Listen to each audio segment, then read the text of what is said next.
Hello friends. आज हम disease mainly diabetic के ऊपर चर्चा करने जा रहे हैं। मधुमेह या डायबिटिक तेज़ी से बढ़ने जा रही एक स्वास्थ्य समस्या है। यह किसी भी उम्र के लोगों को प्रभावित कर सकता है और आपको जानकर आश्चर्य होगा इसके कई रूप। इनमें डायबिटिक टाइप 1 और डायबिटिक टाइप 2 है। डायबिटिक टाइप 2 एक आज की सबसे बड़ी आम समस्या बन गई है। डायबिटिक ट्रीटमेंट के साथ साथ स्वस्थ जीवन शैली इससे होने वाली जटिलताओं को रोकने के लिए स्थिति का प्रबंधन करने में मददगार हो सकती है।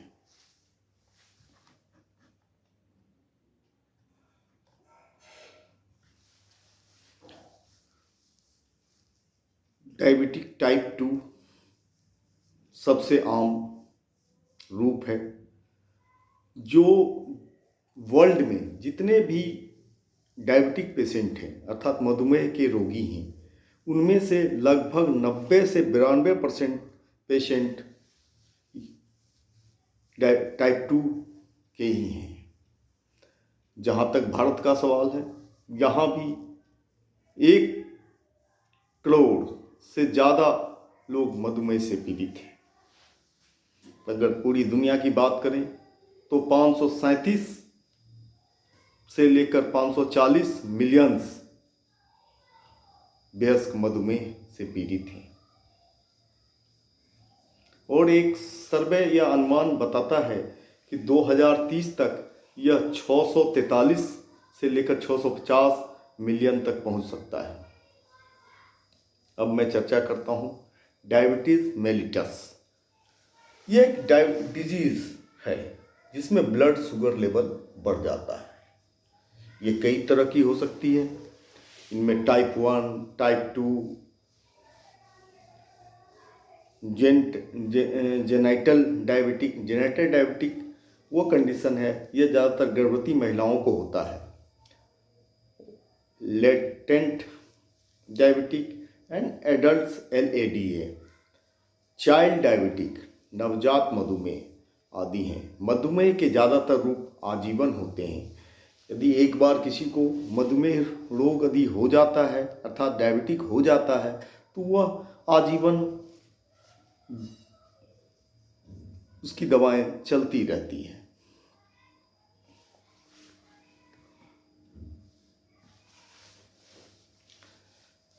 मधुमेह का टेक्निकल नेम इसका है डायबिटिक मेलिटस। एक और डायबिटिक होता है जिसे डायबिटिक इंसिपिडस भी कहते हैं। डायबिटिक इंसिपिडस केमिकल प्रॉब्लम के कारण होता है जिसमें बहुत प्यास लगता है। पॉलीडाइपेप्सिया एक कंडीशन है जिसमें आदमी को हमेशा थ्रस्टी महसूस करता है, हमेशा प्यासा महसूस करता है और उसे बहुत अधिक पेशाब आता है। पॉलीयूरिया एक condition increase in amount of urine passing. ज़्यादातर रात के समय में उन्हें बार बार पेशाब आता है। जहाँ तक डायबिटिक इंसिपिडस का सवाल है यह दुर्लभ है। इसकी परसेंटेज 1 या 2% है। अब हम डायबिटिक के कारण, किस कारण से डायबिटिक होता है। डायबिटिक में ब्लड शुगर लेवल काफ़ी बढ़ जाता है।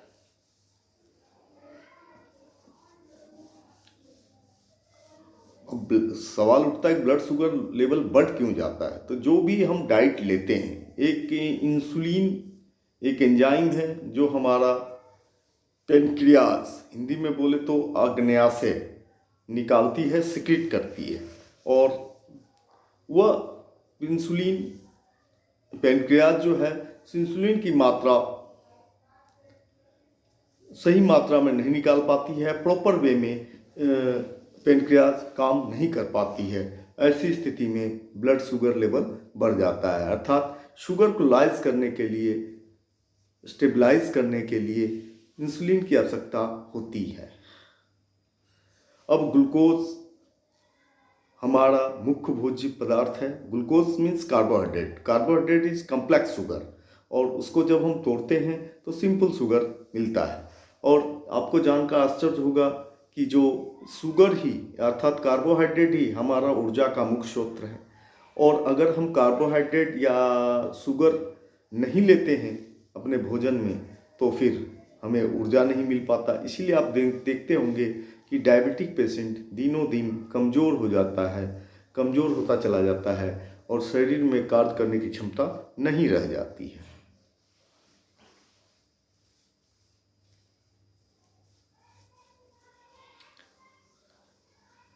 डायबिटीज़ के कारणों में आता है हाई ब्लड शुगर या ग्लूकोज कहिए, सिंपल शुगर मीन्स ग्लूकोज। तो हाई ब्लड शुगर होने से कई स्वास्थ्य समस्याएं उत्पन्न होती है, जैसे हृदय रोग, प्रॉपर वे में तंत्र का नहीं काम करना, इसीलिए अंगों में सूनापन, आँखों में धुंधलापन या आँखों की समस्याएं, लंबे समय तक डायबिटिक रहने पर किडनी की समस्याएं, लीवर की समस्याएं, ये सभी होना शुरू हो जाता है। इसके साथ साथ ही हार्मोन असंतुलन भी हो जाता है, अर्थात हार्मोनल इनबैलेंस। हार्मोनल इनबैलेंस की स्थिति में डाइजेशन इत्यादि पे भी प्रभाव पड़ता है, अर्थात भोजन का सही पाचन भी नहीं हो पाता है उसकी। और जब चूंकि जिस भी आदमी को, जिस भी लोगों को डायबिटिक है, तो उनकी चूंकि उन्हें तो ताकत तो मिलती नहीं, शक्तियाँ मिलती नहीं, पावर मिलता नहीं, जिसके कारण क्या होता है कि उनकी शारीरिक गतिविधि में कमी होती चली जाती है, अर्थात वो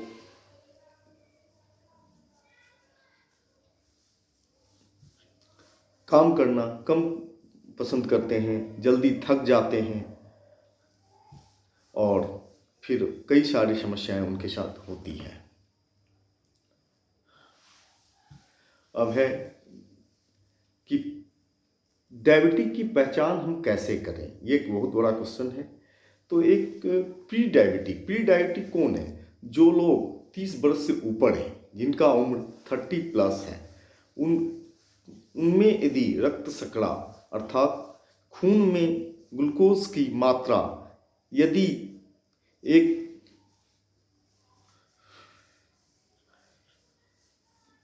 सामान्य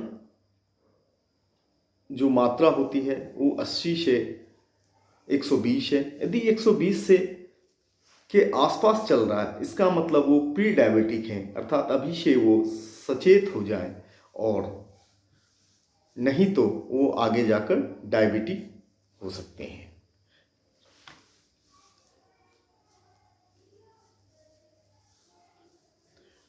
टाइप 1 डायबिटिक या किसी भी उम्र के बच्चों को, किसी भी उम्र के लोगों को हो सकता है।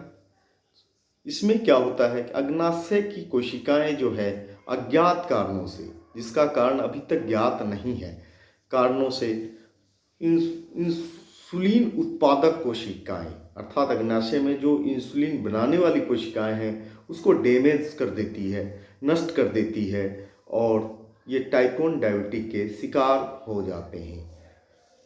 और टाइप 1 डायबिटिक टाइप 2 से ज़्यादा खतरनाक है, ये लगभग 10% लोगों में पाया जाता है।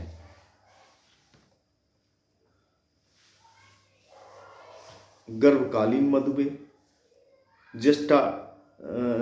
जेस्टाशनल डायबिटिक, यह डायबिटिक की वो अवस्था है जब गर्भकाल में, जब माँ के पेट में बच्चा रहता है तो गर्भनाल जो है इंसुलिन का ज़्यादा खपत गर्भनाल के थ्रू बच्चों पे हो जाता है, माताएं को इंसुलिन नहीं मिल पाता, जिसके कारण डायबिटिक माँ को हो जाता है। ऐसी स्थिति को हम लोग गर्भकालीन मधुमेह कहते हैं। एक कंडीशन और है type 3 diabetic. It is latest diabetic. इसमें क्या है कि इंसुलिन की क्षमता, उत्पादन क्षमता जो है सो पेनक्रियाज ऑटो इम्यून डैमेज, और ऑटो इम्यून सिस्टम के द्वारा पेनक्रियाज डैमेज हो जाता है, जिसके चलते मधुमेह का कारण बनता है और सभी पेनक्रियाज या हिमोटोक्रेटिक सिस्टम फैल कर जाता है। ऐसी स्थिति को हम लोग टाइप 3 डायबिटिक कहते हैं।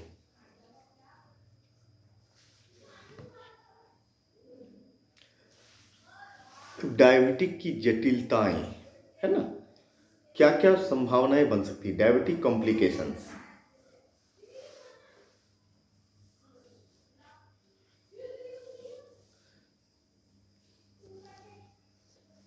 जहाँ तक डायबिटिक जटिलताओं का सवाल है, हाइपर स्लोअर हाइपर ग्लाइसेमिक अवस्था IHHS है ना, यह है वो अवस्था है जब टाइप 2 मधुमेह टाइप 2 डायबिटिक वाले रोगी का ब्लड शुगर लेवल 600 मिलीग्राम से ऊपर चला जाता है।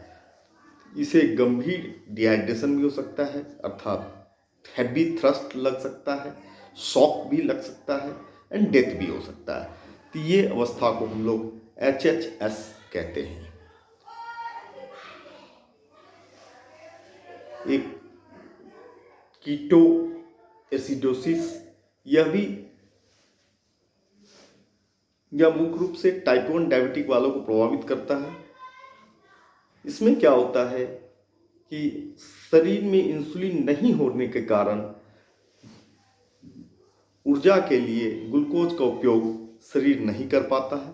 ऐसी स्थिति में वो क्या करता है कि वसा को तोड़ने लग जाता है, अर्थात हम लोग का स्टोर्ड एनर्जी क्या है, फैट है ना, यूजेबल एनर्जी क्या है, डेली हम लोग जो यूज करते हैं वो क्या है, कार्बोहाइड्रेट है ना। तो कार्बोहाइड्रेट को तो यूज कर ही नहीं पाता चूंकि इंसुलिन है नहीं, और लेकिन वो फैट का यूज, स्टोर्ड एनर्जी को यूज करने लग जाता है, जिससे क्या होता है कि जब फैट टूटती है तो हमारा ब्लड जो है सो अल्कलाइन से एसिडिक हो जाता है। क्योंकि आप जानते हो कोई भी फैट टूटेगा तो उसमें क्या बनेगा, एसिड तो बनेगा, और एसिड हमारे ब्लड शुगर में चला जाता है, और जो आगे हमें कीटोन्स के रूप में, कीटोन्स क्या क्या है, urea, uric acid and creatinine, these are the ketones which, जिससे इन्फ्लेमेशन होता है, बॉडी में स्वेलिंग होता है, जॉइंट पेन होता है। और एसिड जब भी हमारे शरीर में, एक चीज जान लीजिए, पेन का मेन कारण क्या है, एसिड फॉर्मेशन। जब भी हमारे ब्लड में एसिड की मात्रा बढ़ेगी हमें क्या होगा, हमारा इन्फ्लेमेशन होगा, अर्थात जगह जगह शरीर फूलेगी और पेन होगा, है ना। एक कंडीशन होता है डायबिटिक के केसेस में, हाइपोग्लाइसीमिया। हाइपोग्लाइसीमिया क्या है, हाइपोग्लाइसीमिया मीन्स जब रक्त में, खून में ग्लूकोज या शुगर की मात्रा काफी कम हो जाए, निम्न रक्त शर्करा या hypoglycemia, a condition when the blood sugar level is too much low as comparison to the normal range. ये तो कुछ समस्याएं हैं। नेक्स्ट है यदि क्रोनिक डायबिटिक कॉम्प्लिकेशंस, जब लंबे समय तक डायबिटिक कोई अगर रहता है तो क्या हो सकता है इसको। यदि हम लोग शुगर लेवल को कंट्रोल नहीं करते हैं, नियंत्रित नहीं करते हैं, तो क्या करता है, ऊतकों और अंगों को नुकसान पहुंचाना शुरू करता है। यह मुख्य रूप से रक्त वाहिकाओं, जो रक्त की नलिकाएं हैं, ऊतकों और तंत्रिकाओं को नुकसान पहुंचाना शुरू करता है। और क्या होता है इसके कारण, कार्डियोवास्कुलर डिजीज। कार्डियोवास्कुलर डिजीज का मतलब क्या हुआ, सपोज जो cardiac means heart, vascular means veins, disease means बीमारियां। तो जब आगे की जो वेन्स हैं, आगे की जो मतलब वाहिका हैं, रक्त वाहिका हैं, वेनिक्यूल्स हैं, वो यदि ब्लॉक्ड हैं या वो प्रॉपर काम नहीं कर रहे हैं तो इधर से जो ब्लड जाएगा वो प्रेशर से जाएगा, लेकिन आगे वो जा ही नहीं पा रहा है। तो क्या होगा, हम लोग बीपी के मरीज बनेंगे। धीरे धीरे हम लोग को क्या होगा, बीपी का मरीज के बाद क्या होगा, दिल का दौरा पड़ेगा अर्थात हार्ट अटैक, देन स्ट्रोक भी आ सकता है, और स्क्लेरोसिस भी हो सकता है। और हाई ब्लड प्रेशर जब बनेगा ही बनेगा तो फिर किडनी फेल कर सकता है, रेटिना पे प्रभाव पड़ेगा अर्थात आई जा सकती है, अर्थात आँख खराब हो सकता है। लिम्स के लिम्स कौन कौन है, upper limbs and lower limbs, हाथ और पैर के जो नसें हैं उसमें सूनापन आ सकता है, स्टिफनेस आ सकता है।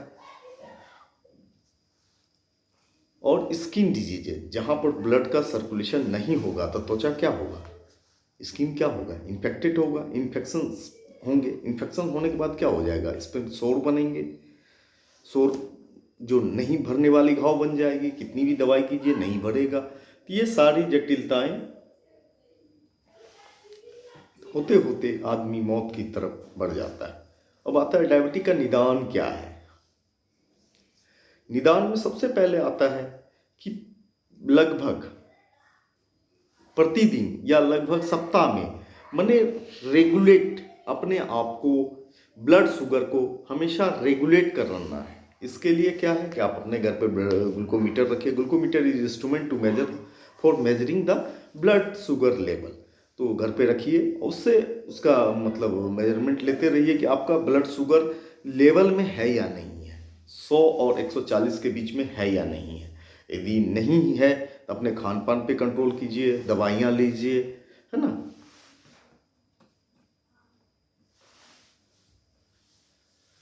इसके अलावा आहार, डायबिटिक या शुगर के केस में या जिनको मधुमेह की बीमारियां हैं उनमें उनके जीवन में आहार का बहुत बड़ा महत्व है।